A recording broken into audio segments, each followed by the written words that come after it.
ఓం గణేశాయ నమః. శ్రీ తులసీ కవచం. అస్య శ్రీ తులసీ కవచ స్తోత్ర మంత్రస్య శ్రీ మహాదేవ వృషిః అనుష్టుప్ ఛందః శ్రీ తులసీ దేవతా మమ ఈప్సిత కామనా సిద్ధ్యర్థే జపే వినియోగః. तुलसी श्री महादेवी नमः पंकजधारिणी शिरो मे तुलसी पातु भालं पातु यशस्विनी दृशो मे पद्मनयना श्रीसखी श्रवणे मम घ्राणं पातु सुगन्धा मे मुखं च सुमुखी मम जिह्वां मे पातु सुभदा कण्ठं विद्यामयी मम स्कन्धौ कहवारिणी पातु हृदयं विष्णुवल्लभा पुण्यदा मे पातु मध्यं नाभिं सौभाग्यदायिनी कटिं कुण्डलिनी पातु ऊरू नारदवन्दिता जननी जानुनी पातु जङ्घे सकलवन्दिता नारायणप्रिये पादौ सर्वाङ्गं सर्वरक्षिणी सङ्कटे विषमे दुर्गे भये वादे महाहवे नित्यं हि सन्ध्ययोः पातु तुलसी सर्वतः सदा इतीदं परमं गुह्यं तुलस्याः कवचामृतं मर्त्यानाममृतार्थाय भीतानामभयाय च मोक्षाय च मुमुक्षूणां ध्यायिना ध्यानयोगकृत् वसाय वस्य कामानां विद्यायै वेदवादिनां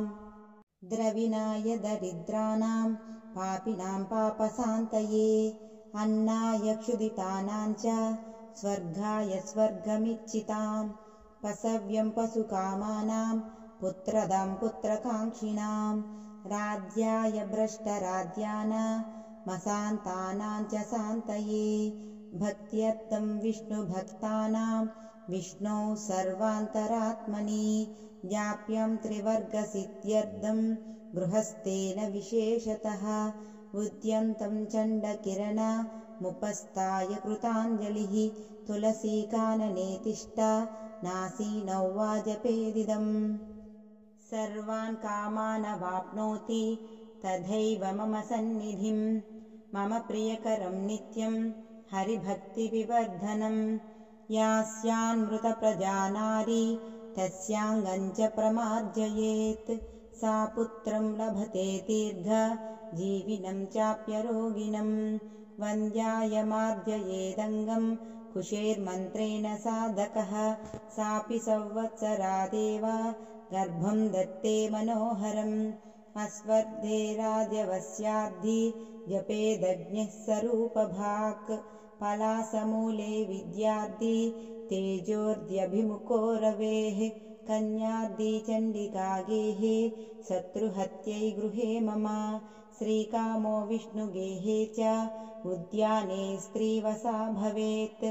किमत्र बहुनोक्तेन शृणु सैन्ये स तत्त्वतः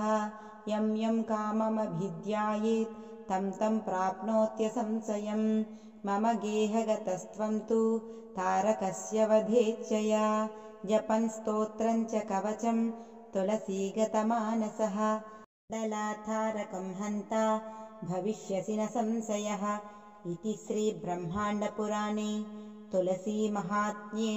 श्रीतुलसीकवचं सम्पूर्णम्।